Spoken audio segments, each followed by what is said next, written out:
Hi, I'm Sue Kropbauer. And as a mentor for midlifers, I'm passionate about helping, 30 to 50 somethings to build out a pathway to achieve their personal and professional goals. This week, I'm nearing the top of the Scoville heat scale, and I'm also nearing the end of this Sweet and Spicy Shorties for Midlifers series. I've called this the Sweet and Spicy series because we're getting real and we're shining a light on that not so comfortable spicy speed bumps that have been tripping you up on the way to success. And sweet because I'll also be sharing tips to combat the things that are holding you back from your dreams, and shorties because hopefully they'll be that short, sweet, spicy, and significant. Last week, we suffered from an afterburner kick on Tabasco-inspired post that talked about change and courage and true transformation. For those of you just joining this series, the Scoville Scale is the official measurement of spiciness or heat of chili peppers. This week, we're facing the bite of a Carolina Cayenne at 125,000 shu for our topic. That's the Scoville heat unit. So get ready to get uncomfortable as we jump into spicy topic number 5, procrastination, or why you find you're always getting backed into a corner. So, does this sound familiar? There's nothing like a deadline to get you moving on a work assignment. Your boss is expecting a final draft turned in the next morning, so you spend the entire day and maybe even some of the night in beast mode to finally check that item off your to-do list.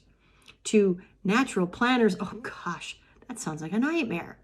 But for you, perhaps, a looming deadline is what drives you. Only taking action when forced by time constraints or circumstances is a familiar habit for many of my clients. However, waiting until you're forced to do something is a great way to turn your life into a red-hot mess. Wait until you lose a job before you look for another one. Wait until your lease is over before you look to find a place to move to. Don't work on a school or work project until the very last moment, or don't pack for a trip until the last possible second. That's me today. It's a wonderful way to make your life so much more difficult. You earn extra points for this one in the game of becoming ineffective as possible. There's several issues with procrastinating. One, you can't find the most elegant solution. You can find a great job if you give yourself enough time. You can study for a big exam properly, given enough time. You can't do either nearly as well until you're waiting and running out of time. The best solutions require time and thought. You are limiting your resources when you wait too long. You can't predict the outcome. Discovering you're clean out of socks 5 minutes before you got to drive to the airport, well, that's not fun. You can't predict what you're going to need until you get started on it. How about losing control? Nobody wants to procrastinate. Each time we do it, we swear we're never going to do it again. It's frustrating. Things can quickly get out of control when procrastination becomes a habit. And now you're running around like a chicken with your head cut off because you're behind the 8 ball. It's stressful. Forced action is stressful. It's uncomfortable, and too much stress, well, that lowers your ability to perform. And you're limiting your options. If you wait too long, you're often put in a situation that requires taking, whatever life hands you. Avoiding eventually leads to disaster. But it is possible to control yourself and get used to working before time pressure arrives. It's a skill that you can practice, and you'll get better at it the more you do it. Take action and take control.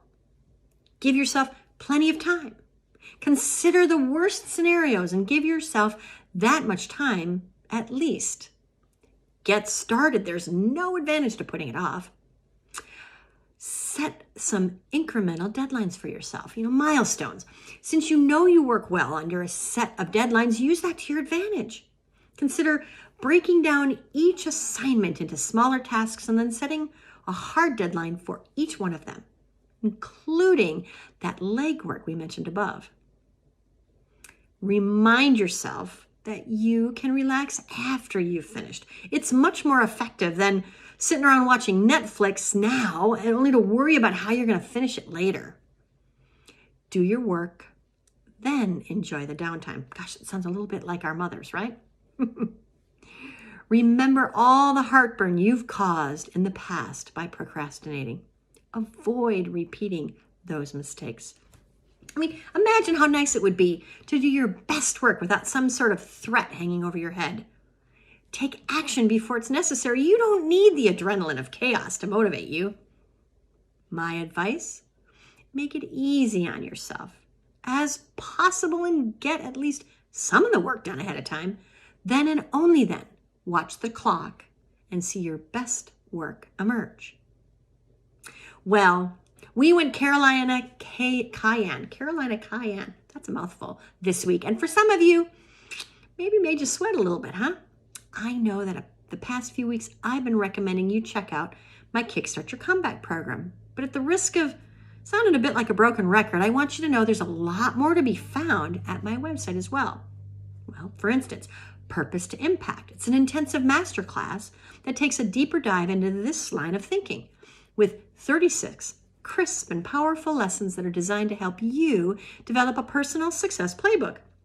It's a catalyst for your own personal and professional change.